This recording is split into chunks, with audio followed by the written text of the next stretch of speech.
It's the Rob Carson Show. Are you ready to be pod-smacked? Now, here's Rob Carson. Hey, guys, welcome to episode number 190 of the podcast. If you are downloading on iTunes, iHeartRadio, TuneIn, Player FM, Google Plus, Google Play, that's what the number is. It doesn't mean a whole lot. It means that I've done 190 of these. If you are tuning in this evening on Podcast One Radio Network, hello, Podcast One Radio Network. Glad to have you joining me there. And, of course, Liberty One TV. Hi, Liberty One TV viewers. Glad to have you on here. New time, of course, 7 p.m. Eastern Standard Time, 6 o'clock Central Standard Time.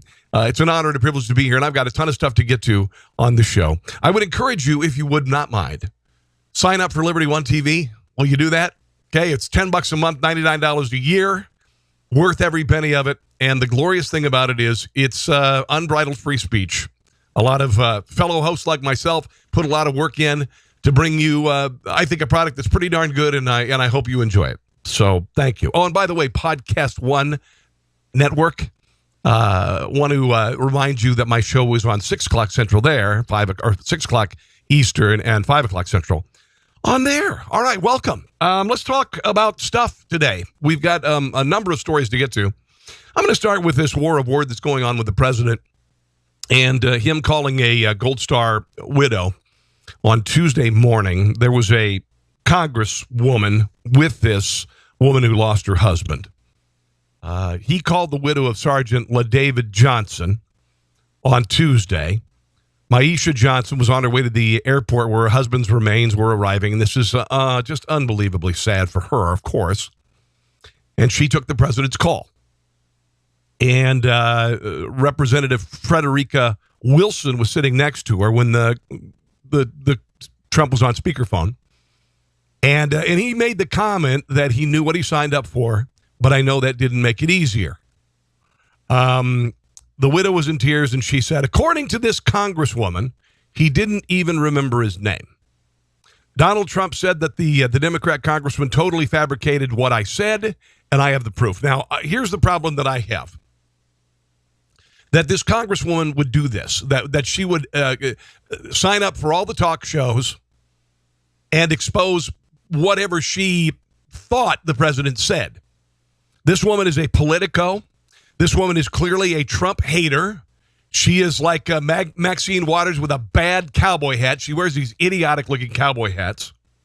Here's the original call to CNN from Frederica Wilson that she thought that she should publicize a phone call to a grieving widow in a private moment. Well, basically, he said, well, I guess he knew what he signed up for, but I guess it still hurts. That's what he said. The president said to her, he knew what he signed up for. He knew what he was signing up for. But when it happens, it hurts anyway. Well, yeah, and how insensitive is that? Is that insensitive? He was talking to her. He knew what he signed up for, but I know it hurts anyway. He did know what he signed up for. He knew exactly what he signed up for. Yeah. He was a member of Special Forces. So it's almost as if this is a young woman who has 2 children, who is 6 months pregnant with a 3rd child. She has just lost her husband. She was just told that he cannot have an open casket funeral, which gives her all kinds of nightmares, how his body must look, how his face must look. And this is what the President of the United States says to her? This is very personal information that this congresswoman decided to spew. Wednesday, she called CNN and said of the president, this gentleman has a brain disorder. He needs to be checked out. We should be praising his family, not insulting them. What the hell does that mean? Why would you say that about the president of the United States? Did anybody say that about Barack Obama?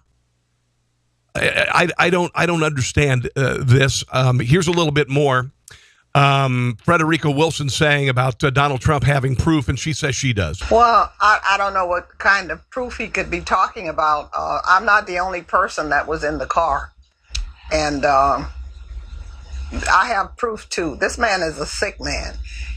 He's cold-hearted, and he feels no pity or sympathy. What? Why did this come out other than to attack the president like this? To attack the president, call the president a sick man. What kind of a person does this, other than somebody who is purely and utterly political? For anyone. This is a grieving widow who is 6 months pregnant. Here we go. This is a young woman. She's only 24 years old. She weighs maybe 110 pounds. What does this matter? Why does this matter at all? And she has 2 other kids, 2 years old and 6 years old. And when she actually hung up the phone, she looked at me and said, he didn't even know his name. So that's the why would this woman, this wretched, awful cow in a cowboy hat, feel it was necessary to contact CNN and then line up on all of these talk shows to say this and then embellish it by saying that the president is mentally ill, other than she is a pure political hack? Here's a little bit more from the cow in the cowboy hat. Well, I didn't hear the whole phone call, but I okay. did hear him say, I didn't hear I'm it. sure he knew what he was Yeah, saying. okay. Well, I didn't hear the whole phone call, but I did hear him say, I'm sure he knew what he was signing up for, and but it still hurts. So that's how you interpreted it. You interpreted it as the president saying something callous in that way. Obviously, it can be heard lots of different ways. Well, how do you suppose this woman is going to hear it? How do you suppose this wretched woman is going to hear it if she's willing to go and say that the president is sick and the president has a mental disorder? What sort of prism do you suppose she's going to hear the president's phone call through? It could be heard as the president trying to find some point of understanding to speak out to the widow. How did she hear it? What was her response? She was crying. She broke down, and she said, he didn't even know his name. So did you hear that part? Did he know the name, or did he just not say the name? He was talking to her. Did he say your husband? Did he need to say his name? Did she hello, Maisha, I'm calling about your husband, Sergeant LaDavid Johnson. No, I'm calling about your husband. Did you hear the part where it left the impression that he didn't know his name? She heard the part that he didn't know his name. And I don't think we should be trying to go into all of this. What? Okay. So in other words, I don't need to go into that. I mean, I didn't hear it, so I don't need to go into it. She was later heard on CNN saying she doesn't want to politicize it, and she just did. A desperately grieving widow in a car on the way to the airport to see her husband, and this awful woman is divulging her interpretation of a phone call from the president and the details of this man and this woman's family, the fact that he had a closed casket funeral. Why did the world need to know this, other than she is embellishing for sympathy? That's what it reminds me of. Here is Gold Star father Craig Gross talking on CNN about how the president's words he thought were being taken out of context. Is doing a lot of good things as far as Gold Star Families is concerned, and my perception of this story is that his words are basically being taken and misconstrued. I believe that if you interviewed him personally, one-on-one, you would find that he's very, very empathetic and very compassionate, not only toward Gold Star families, but also in regards to our active duty. I believe he has a big heart for them as well. Who would you believe as far as sympathy toward Gold Star families and military members? A man who effectively tied the hands of the military for 8 years, took away the rules of engagement that would allow them to go after the enemy rather than wait until the enemy attacks before you can engage them. Who would you believe? A man who traded a deserter for 5 Taliban 4-star generals? Or would you believe a president who loves the military, The president who untied the hands of the military, who put General Mad Dog Mattis in charge of the military, a president who has now seen in 9 months ISIS being vanquished from Raqqa in Syria, the former capital where they made their haven. Who would you believe? The president that saw the rise of ISIS after he broadcast to Iraq when our troops were going to leave? Are you kidding me? This woman, Frederica Wilson. Remember that name. Remember that awful, awful woman's name. This just should never have been broadcast. Why would you politicize a phone call? Well, what would your reaction? You're sitting on a phone call, even if you heard something that you thought was insensitive by the president. Why would you get in touch with the media on that? Why would you, as a congresswoman, other than being a pure Politico, as a congresswoman, why would you contact the media? I just, honestly, wow. Of all the things that Democrats could politicize, and I don't know, maybe she's trying to take the helm from Maxine Waters. Have you heard anything from Maxine Waters lately? Have you heard anything from Maxine Waters lately? You know, this president has been in power for 9 months. He's gotten nothing from Democrats other than the threat of impeachment for nothing. He has effectively, with our allies, defeated ISIS. 90+% of Raqqa overtaken. 80,000 ISIS fighters dead. We've seen the economy roar back in the second quarter. 3% growth rate. It averaged in the Obama administration 1.8% over 8 years. This president has been in power through 3 hurricanes. Horrific shooting in Las Vegas. Fires in California. I think he's doing a pretty good job. Stock market above 23,000 today. Businesses are coming back to the United States.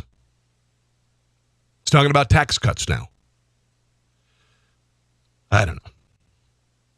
So during the Obama administration, before the Obama administration approved a deal in 2010 giving Moscow control of a large swath of American uranium, 20% of our uranium reserves, the FBI had gathered substantial evidence that the Russian nuclear industry and their officials were engaged in bribery, kickbacks, extortion, and money laundering designed to grow Vladimir Putin's atomic energy business inside the U.S. This is sickening. And the thing that bothers me the most is this, the Clintons won't go to jail for it. They should go to jail for it. Federal agents used a confidential U.S. witness working inside the Russian nuclear industry to gather extensive financial records, make secret recordings, and intercept emails as early as 2009 that showed Moscow had compromised an American uranium trucking firm with bribes and kickbacks in violation of the Foreign Corrupt Practices Act, according to the FBI and court documents. They also obtained an eyewitness account backed by documents indicating Russian nuclear officials had routed millions of dollars to the U.S. designed to benefit former President Bill Clinton's charitable foundation during the time of Secretary of State Hillary Clinton was in office. And she served on the government body that provided a favorable decision to Moscow. And that body also included the President of the United States. The racketeering scheme was conducted with the consent of higher-level officials in Russia who shared the proceeds from the kickbacks, according to one agent in an affidavit. Rather than bringing immediate charges in 2010, however, the Department of Justice continued investigating the matter nearly 4 more years, essentially leaving the American public and Congress in the dark about Russian nuclear corruption on U.S. soil during a period when the Obama administration made 2 major decisions benefiting Putin's commercial nuclear ambitions. Bought and sold. Could you imagine if Hillary Clinton were the president of the United States? It would be the most crooked regime in the history of Washington, D.C. Everything would have been for sale. Immediately after the election, the Clinton Foundation closed. The Clinton Global Initiative, still around, not getting any money whatsoever because there's no quid pro quo. There's no quid pro quo. The FBI sat on evidence. Buried evidence tying the Clinton Foundation to a Russian bribery scheme as the Obama administration decided whether or not to give Moscow control over U.S. uranium reserves, and they did it. Clinton said there was no reason at the time in 2010 to oppose the Uranium One deal, argued the committee she served on had no veto power to stop the deal. He only gave the president a recommendation, which is do it, because they just gave us $145 million in our foundation. The Hill found documents showing investigators gathered substantial evidence well before the committee's decision that Vadim Makarin, the main Russian overseeing Putin's nuclear expansion in the United States, was engaged in wrongdoing as early as 2009. The Russians were compromising American contractors in the nuclear industry with kickbacks and extortion threats, all of which raised legitimate national security concerns, yet no investigation was done. Rosatom began its Uranium One takeover in 2009, and U.S. officials approved the Uranium One takeover in October 2010. The takeover gave Russia control over 20%, as I said, of our reserves. Oh, and by the way, Uranium One's chairman donated $2.35 million to the Clinton Foundation. Bill Clinton also got $500,000 for a speech he gave in Moscow shortly after Rosatom announced its plans to take control of this mining company in Canada. Thick as thieves. Thick as thieves. And this isn't circumstantial. And more is going to be coming out. The Senate Judiciary is going to open a probe into this. Chuck Grassley is the committee chairman, and he says that it has recently come to the committee's attention that employees of Rosatom were involved in a criminal enterprise involving a conspiracy to commit extortion and money laundering at the time of the transaction. The fact that Rosatom subsidiaries in the U.S. were under criminal investigation as a result of a U.S. intelligence operation apparently around the time that this committee that Hillary Clinton was on approved the Uranium One transaction raises questions about whether that information factored into the decision. Bribes and kickbacks. So the latest athlete to protest the national anthem or just protest whatsoever, I don't know, is LeBron James. LeBron James has a $100 million contract. Shoes that he has got his name on or sell for $400 or $500. Maybe, I don't even know. I don't buy those shoes. LeBron James has been a critic of the president since the beginning. Not a big surprise. There's a narrative being painted by African-American leaders about Donald Trump that is untrue. And a lot of dopes like this idiot believe it. The Cavs linked arms during the national anthem before the season opener versus the Celtics, I guess. And he wore a pair of shoes that said equality on them.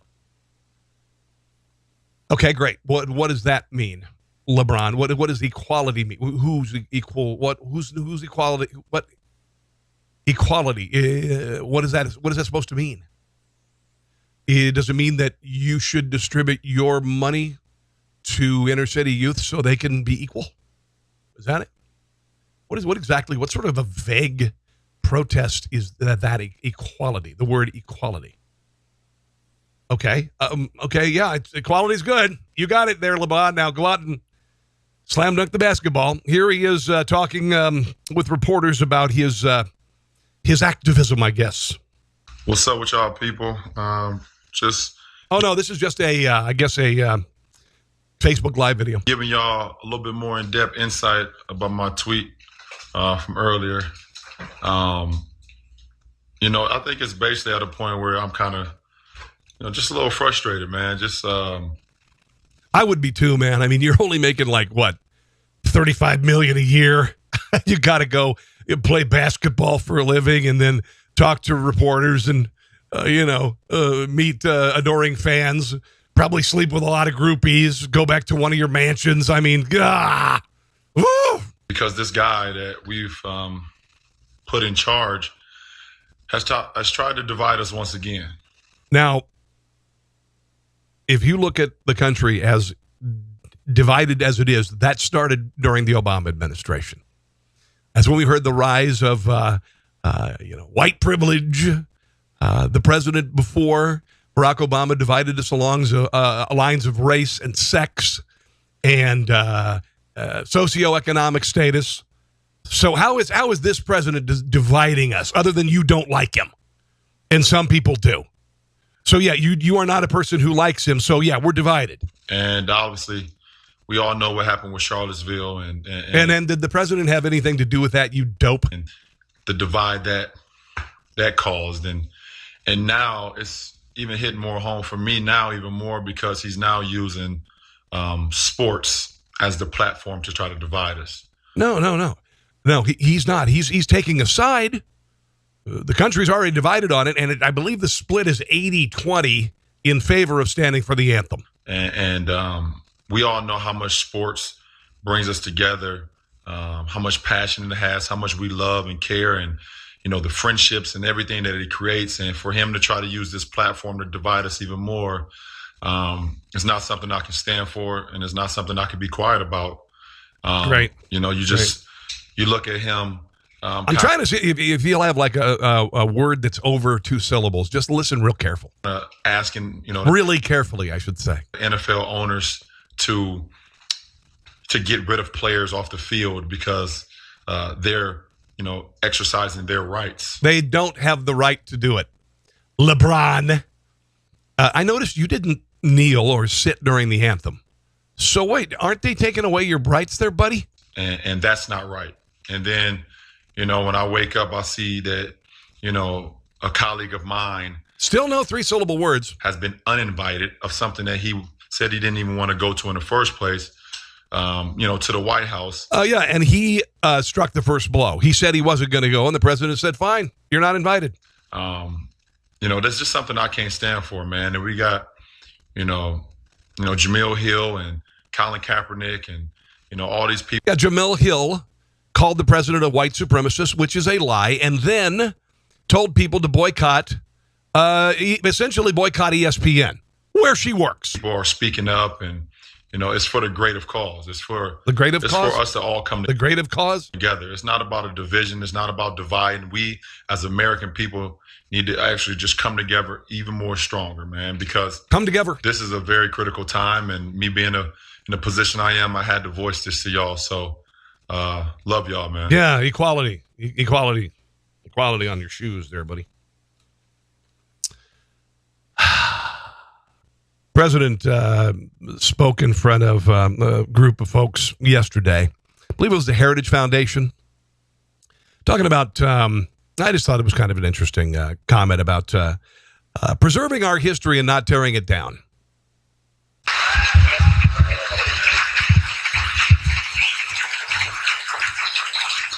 We believe we should preserve our history, not tear it down.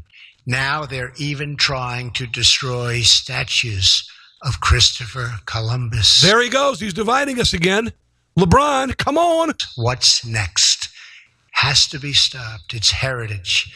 We believe that America is a nation of opportunity because we are a nation of laws, and we support the incredible men and women of law enforcement.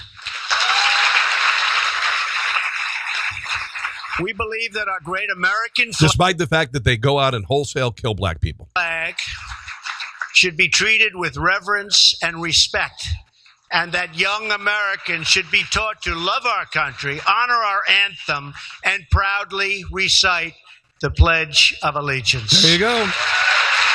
Dividing us again. Dividing us again.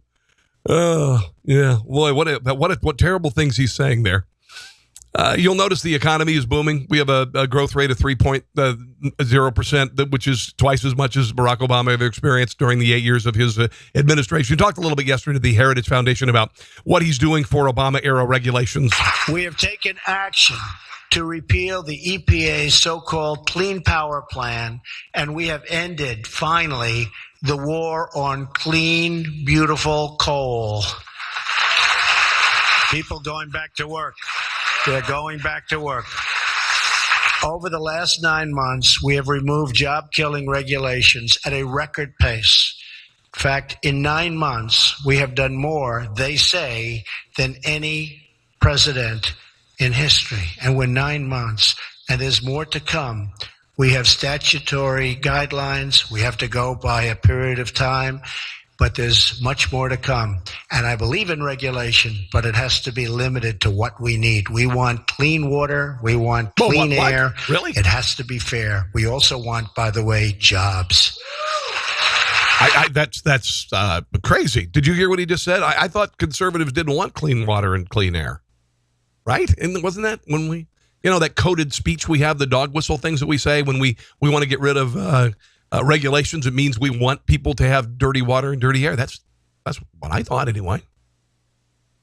President Trump was speaking in front of the, the Prime Minister of Greece and the President were in the Rose Garden yesterday. And apparently during the election, the Prime Minister called Donald Trump evil.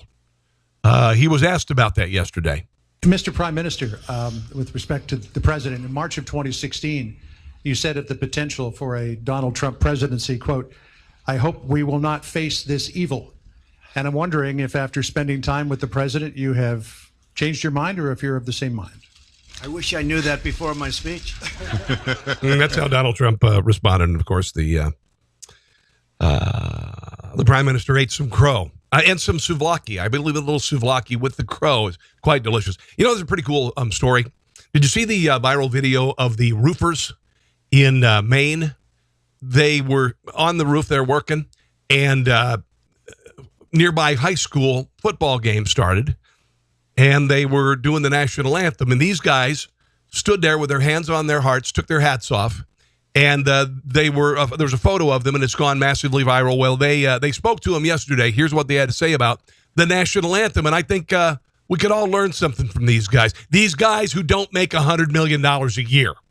These guys who aren't pampered and have trainers and have massage therapists and for a living play a game and retire at 34 years old with a massive salary, gigantic endorsements. No, just some guys who go up on a roof, carry bags of shingles, and nail them to a roof.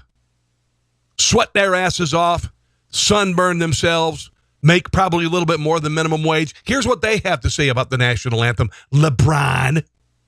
Waterville in Old Town, we're getting ready to have a high school football game. We heard it come on, so we just stopped what we were doing and put our hands over our chests. Them guys get paid a lot of money to do what they do. That has nothing to do with me. That's the way I was brought up, to stand for the national anthem and respect it. A lot of positives, some negatives, but there's always negatives with the positives, so haters are going to be haters. That's what I was taught to do. I watch football. I understand why it's taking off. It's just something that people should do. For me, it was more or less my uncle Walter was in the military. Every time I hear the national anthem, I want to put my hand on my heart. It's what I've done since I was a kid. We respect the flag. That's what we do. We'd do it all again, and it wouldn't matter if someone was taking a picture or not. There was nothing wrong with it. There was nothing wrong with standing and looking at the flag and tearing up when you hear the national anthem and when that last line, land of the free and the home of the brave, and the military flyover happens and you're torn between, tearing up and just overwhelming joy. There was nothing wrong with it. There was nothing wrong with it. You have nothing to feel ashamed of when you do it. There was nothing wrong with it. I make my kids stand. We have guests over, and even my leftist friends in the Washington, D.C. area where I lived for a decade, we would all stop when the national anthem was playing when we were watching a game on television. We'd always pay attention. No, you pay attention. I don't care who you are. You stop eating, you stop doing whatever, and you focus on that flag. Yesterday, Marie Harf used to work with the Obama administration. She worked as a Department of State spokesperson. She's got a TV gig now. Now that Raqqa has been essentially taken, she's trying to give the the Obama administration credit for it. Here she is. Well, I think it took the whole world by surprise how quickly ISIS was able to take territory in Iraq and in Syria back when they first really rose to prominence. But after our administration sort of got a better sense of what was going on, we did put in place a plan that we see being carried out now. I mean, the plan to retake Raqqa was put in place during the Obama administration. Now, President Trump has done some things like loosen some of the rules of engagement. He has made some tweaks around the edges. But this is a plan that the military has had in place for a long time. And Ed is absolutely right. This is a big victory. Yeah, it is a big victory. And if it had just been the Obama administration, ISIS would still be in control. And they might be making incremental success, but ISIS would still be in control. And the American soldiers would still have their hands tied. And they would still have to get approval from Washington to drop a bomb. Yeah. Marie, you know, you're cute. I mean, really are. And pretty smart. But no. Joe Scarborough yesterday. I don't know. Joe Scarborough. First of all, I don't know. I don't necessarily like to talk about him because it promotes a show that nobody watches. He and Mika Brzezinski, who are, you know, banging each other. Yesterday, he talked about Donald Trump, and he said he's the antithesis of Jesus Christ. Everybody's the antithesis of Jesus Christ. I mean, really? Are we all? Do we truly reflect Jesus Christ? When we look in the mirror, do we see Jesus Christ? No. We're all the antithesis of Jesus Christ. Here he is. We are so drowned in information that you just, some things cannot be debated. And you look in Matthew and go through the Beatitudes, every single Beatitude. You go through Jesus's teaching, what he says he wants people to be. Donald Trump is the antithesis of just about every single thing that Jesus Christ said on the Sermon on the Mount. Go read it. None of us are perfect, but he goes out of his way, it seems, to thumb his nose at all conventions, including the basics of the Beatitudes. Whatever. Would Jesus bang the snot out of his co-host on television and then destroy 2 marriages? I'm just saying. I'd say that's pretty antithetical. You know. More people in Hollywood are talking about what happened with them with regard to not only Harvey Weinstein, but just the entire industry. They're just the worst people in the world. Donna Karan said she's apologetic from the bottom of her heart and embarrassed about stupid remarks that she made last week, suggesting that sexual harassment victims were asking for it by the way they dressed. Considering she's a fashion designer, you know, you dress them that way. So basically, you are dressing women. You are designing clothes knowing that they're going to be sexually harassed, molested, and even raped. Right? I mean, really? That's what she's saying. She spoke with Women's Wear Daily, and she says, how do we display ourselves and how do we present ourselves as women? What are we asking? Are we asking for it, you know, by presenting all the sensuality and all the sexuality? It's not Harvey Weinstein. That's what she said originally. You look at everything all over the world today, you know, and how women are dressing, and you know, what they're asking by just presenting themselves the way they do. What are they asking for? Trouble. She told the Women's Wear Daily, said, I made a horrible mistake. I regret it from the bottom of my heart. This is never who I am as a woman. Well, apparently it was. It was who you were last week. It's what you believed last week. Her company's stock prices dropped pretty quickly, pretty precipitously. So she's sorry for what she said because of what it did to her company. Reese Witherspoon says she was sexually assaulted by a director. Here she is talking about it. I have my own experiences that have come back to me very vividly, and I found it really hard to sleep, hard to think, hard to communicate. A lot of the feelings I've been having about anxiety, about being honest, the guilt for not speaking up earlier, for taking action, true disgust at the director who assaulted me when I was 16 years old, and anger that I felt at the agents and the producer. You know, it's great this is coming out. It's great this is coming out. The women who went through this, they stayed quiet because they didn't want to have their careers ruined, and there's shame associated with it. You know, that's why they didn't do it. Why did the men stay quiet about it? Why did the women who weren't sexually assaulted? Why didn't Donna Karen say anything about it? Why didn't Hillary Clinton say anything about it? Because Hollywood knew as much as Washington, D.C. knew. Everybody knew. The women who were assaulted or molested or sexually harassed, they have an excuse. There's shame and fear and all of these things in an industry that is so wrapped up in narcissism and ego and desperation to be noticed. Ideal victims, right? Ideal victims. Quest for fame or wait tables, you know? Here's Jennifer Lawrence talking about, I mentioned this yesterday. She said she was put in a nude lineup. Here's what she had to say. When I was much younger and starting out, I was told by the producers of a film to lose 15 pounds in 2 weeks. Super easy.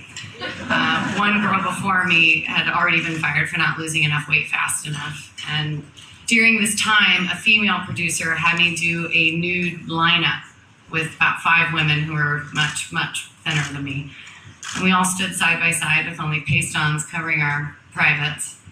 After that degrading and humiliating lineup, the female producer told me I should use the naked photos of myself as inspiration for my diet. Wow.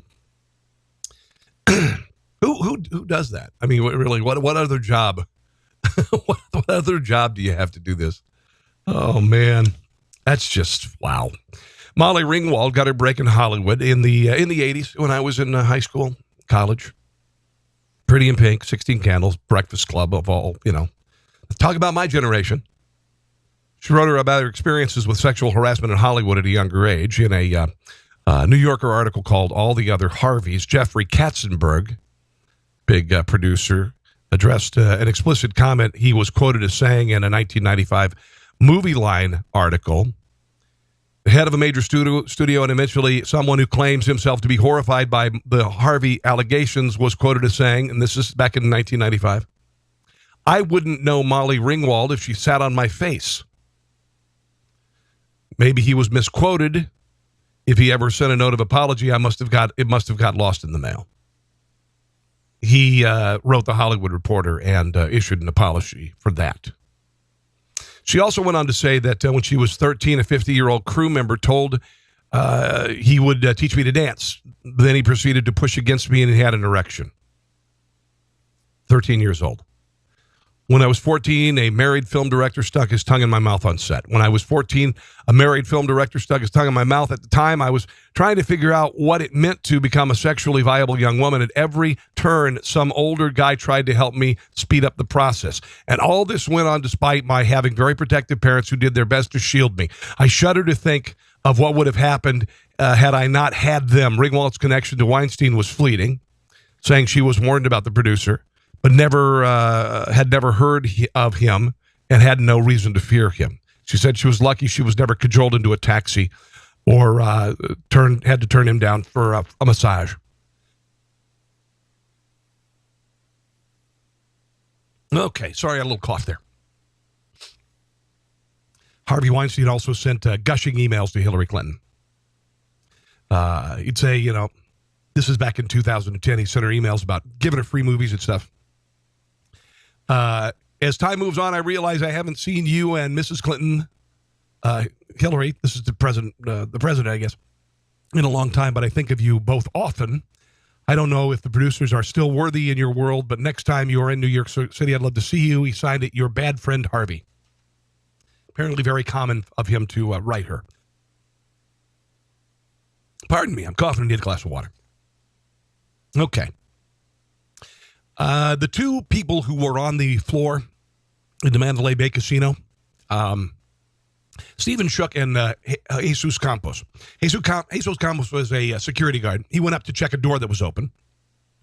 And then Stephen Shook came up, and Jesus Campos told him get down and saved his life, or bullets whizzing past his face. They have been silent ever since the shooting. Yesterday, they appeared on Ellen. Here is Jesus Campos, his first statement since being shot at. And at that time, I heard what I assumed it was drilling sounds.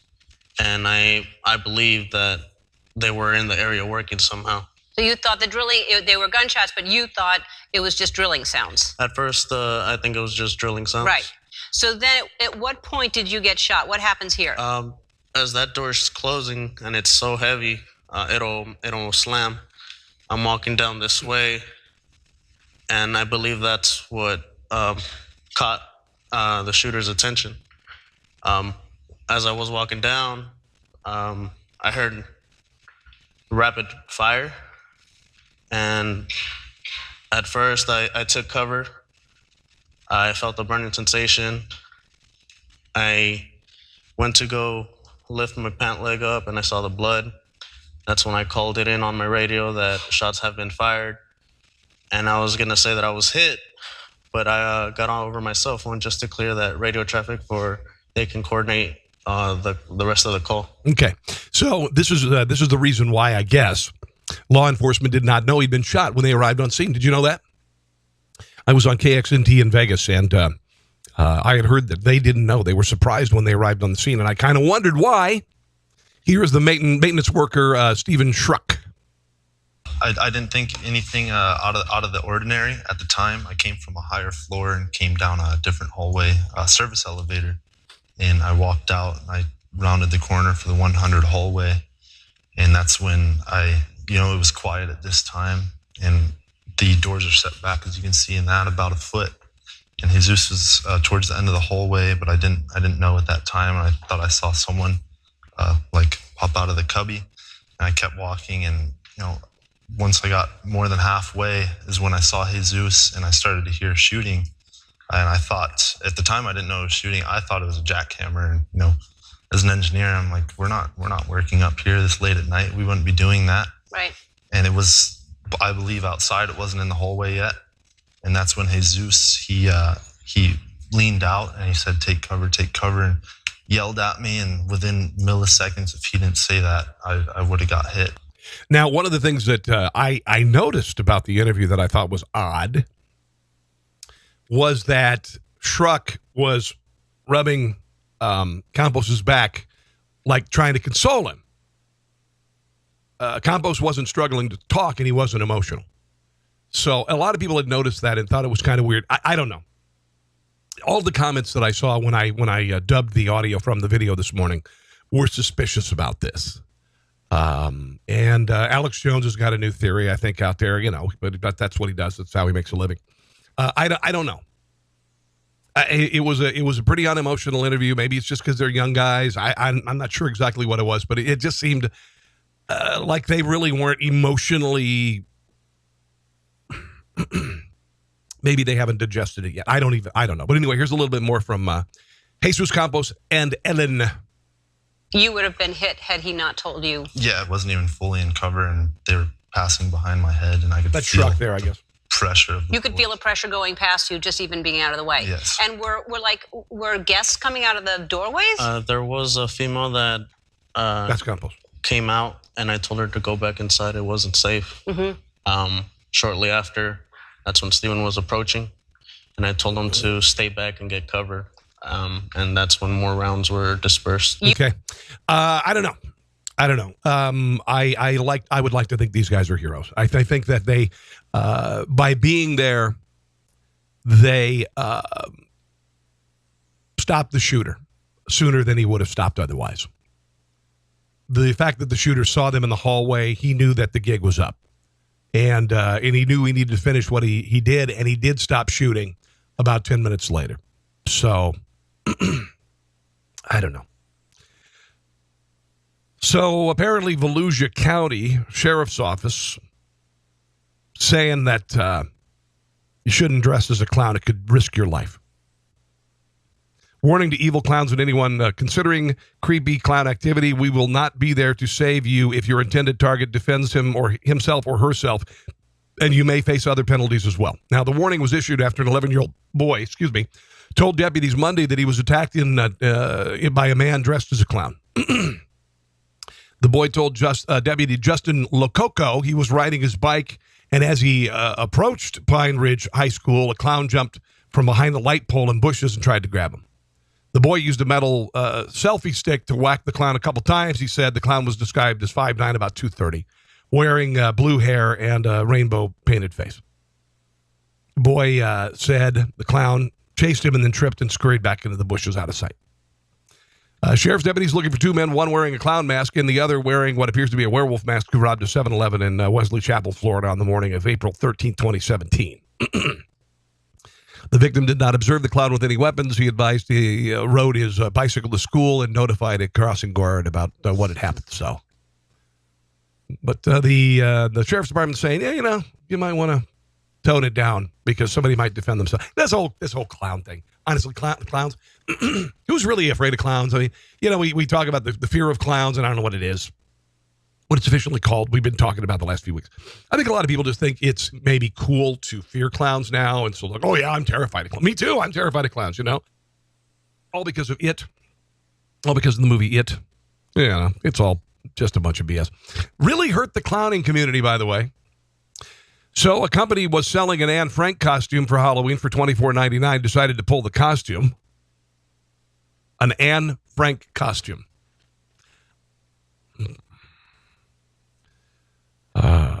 Yeah. Anyway, they decided, like I said, to pull it. $24.99. I saw it online, actually. I don't know which one it was. There were a lot of costume places online. Here's what I probably think. I think that these costumes are made in countries like China, and maybe there's a loss of context there. I don't know. But then to put it online and sell it, kind of stupid. Finally today, and I do appreciate you joining me today.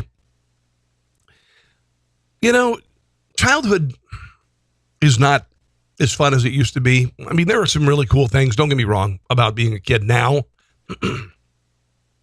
But a lot of childhood is spent like this, A lot of childhood is spent being monitored by parents, not being able to stay out. There's a lot of fear out there for a variety of reasons, whether it be child molesters or, abductors or whatever. Kids have to wear bike helmets everywhere. There are things that don't exist anymore to a large degree with kids. Skin knees. Remember skin knees? Remember sunburn? Remember staying out until dark? Not having a phone call to call mom and dad when you were riding your bike and it was fine? It was perfectly fine. You played war. You played cops and robbers on the playground. You played on metal monkey bars and there was no wood shavings or recycled sneaker rubber to cushion your fall. Some of these things are good. Don't get me wrong. I mean, the whole padding and the whole cushions and the wood chip, that's cool. That's pretty cool because I have scars. I have many scars from my childhood. But taking away things like Christmas, taking away things like Valentine's Day, taking away things like Halloween, which is is not a religious holiday. Some people take it as a religious holiday, and it's not. It's beyond that now. It's just a chance for kids to dress up and get candy. That's what it is.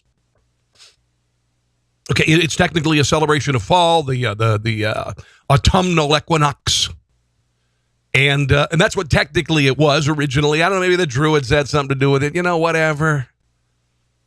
But for kids, it's just a chance to dress up, have fun, and get candy.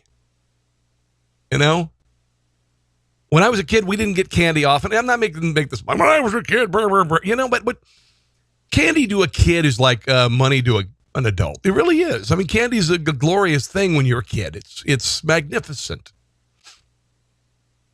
And it's not often you get it. At least that's the way it was when I was a kid. And this is the time. This is their New Year's. This is their you imbibe on New Year's. They imbibe on Halloween. They go out and they get free candy, and all they got to do is dress up and look cool and be a superhero or be a whatever, and go door to door and be mischievous and get candy. Well, that's not good enough. I believe this is in Massachusetts, a town called Walpole. They've decided to get rid of Halloween following another school's, I guess, example a couple of weeks ago. Here's the story from WBZ TV Boston. I think it's a lot of political correctness. The decorations are out. Halloween 2 weeks away, but there's controversy at Boyden Elementary School in Walpole. The school will not be having its annual Halloween costume parade this year. I think it's a shame because, Halloween is the funnest day of the year next to Christmas for children. Yes. In a message to parents, the school principal says the costume parade is out of our ordinary routine and can be difficult for many students. Also, the parade is not inclusive of all the students, and it is our goal each and every day to ensure all students' individual differences are respected. We have grandkids going to Boyden School. Wonderful school. Halloween party should happen on Friday because all the kids are excited. Put a costume on, parade down the street, let them have their little time.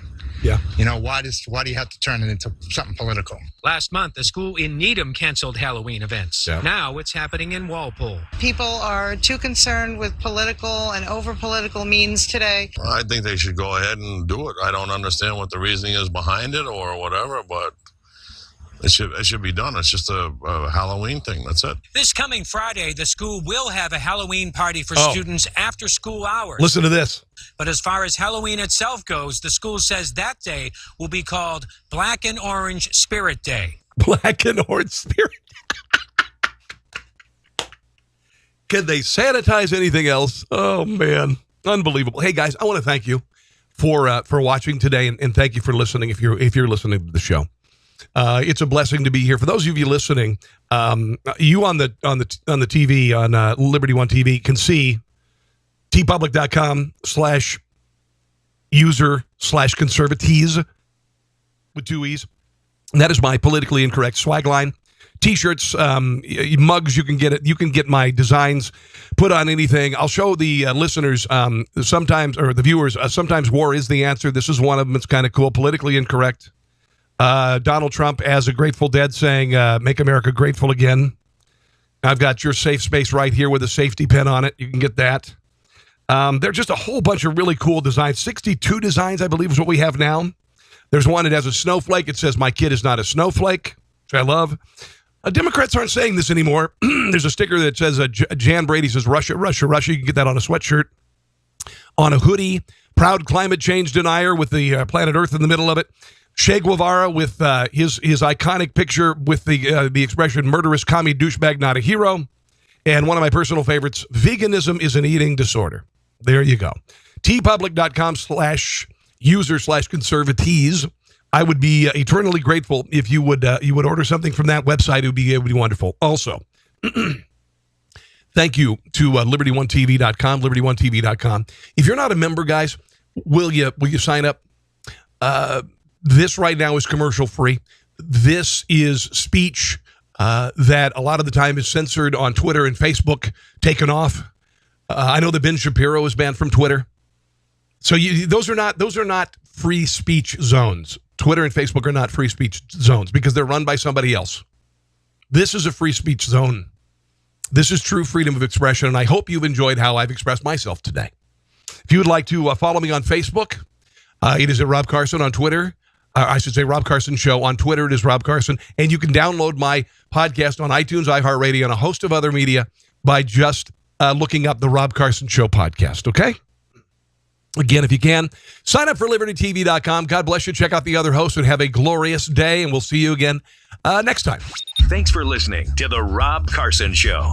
Friend him on Facebook at Carson Show, on Twitter at Rob Carson, and on Instagram, I think Facebook and Twitter are enough for now. We'll see you soon.